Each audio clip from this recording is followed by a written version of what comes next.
तो लोग के बता दी ये हमरा के लेके आ चुकल बनी खेत में। पूछी काहे लेके यहाँ लेके आवे के चाही इसलिए लेके आई नहीं हो कि हम इनका से आज कनी से चलो यही खेत में तोरा सोहनी करे के बा। हमरा के सोहनी कर ले लिए खेत में। तोरा बोला मन बताई काई सोहनी नहीं कर सकत। बिल्कुल कर सकत हैं, काहे ना करे, हमरा और ही अच्छा लागेला। इनका रोपनी भी आवेला, इतना तो बोलो जान जाए ये रोपनी करा। हां रोपनी भी आवेला हो गए। अब रउआ लोग हमारा पूरा फुल ब्लॉक देखे हम लोगन, बहुत मजा आई, बहुत आनंद आई। तो रउआ लोग देख सकत हैं लोग हम पहाड़ पर चल रहल बनी। काहे से कि एने ठीक बा आईब्रो बनवाए आए रहनी है तो एने बहुत सुंदर सुंदर फूल लौकल है। दूगो एगो ऐसी रोड भी ठीक बा कि हम कितना शरीफ आदमी बानी, कितना शांत आदमी बानी कि देख लोग नीचे से दिखाई के पर हम चल रहा बानी। पीछे जाके दिखाई तो पहले पीछे जाइए और देख लोग वीडियो बनावे वहाँ खेत बा वही में जाता नहीं वीडियो बनावे से नहीं थे जौना में हम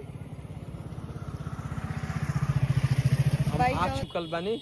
आज आसमानी जंग लोगन देख ली लोगन ये आसमान में कैसन मैंने आज दिखाई दे रहा बा। हाँ। कि गजब मौसम बा।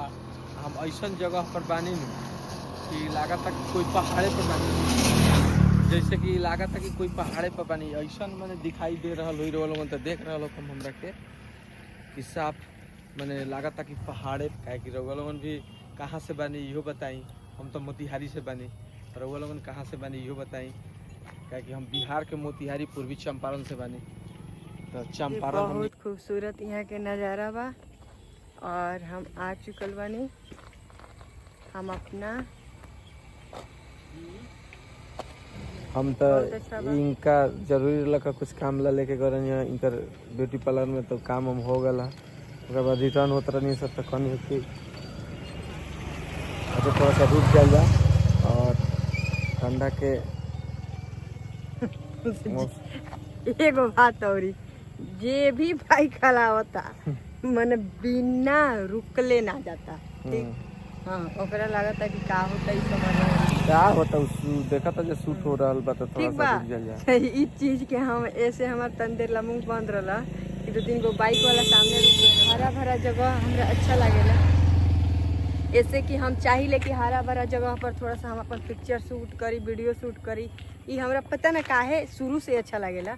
ठीक हमरा उतना अथी है उतना अच्छा ना लागेला जितना अकेले में मतलब रोड साइड में जैसे में 10 गो बकरी चरत होके 5 गो मेहरारू खेत में काम करत होके हरा भरा होके ठीक तो उ सब जगह पर हमरा अच्छा लागेला।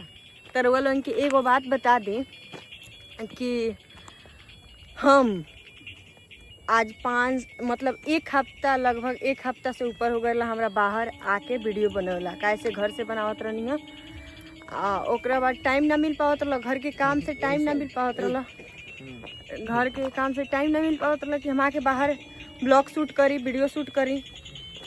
और ऐसे आज यहाँ के टाइम निकलनी है और टाइम निकाल के कहनी है कि चलो बाहर थोड़ा सा घुमा लिए। तो हमारा कुछ कामो रहा आइसक्रीम खाओ ऐसे आइसक्रीम खिला दो